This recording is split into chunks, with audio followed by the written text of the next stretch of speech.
Tin suresi Məkkədə nazil olmuşdur. 8 ayət.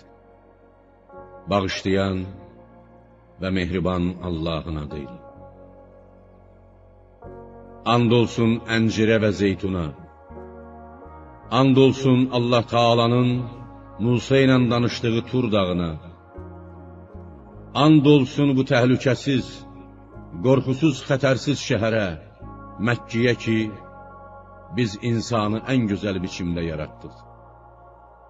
Sonra da onu qaytarıb, rəzillərin rəzili edərik.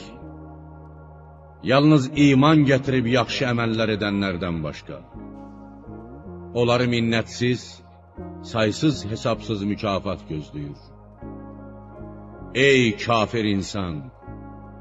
Bu qədər öyüd nəsihətdən sonra səni, dini, haqq hesab gününü yalan saymağa vadar edən nədir? Məyər Allah hakimlərin hakimi deyilmi?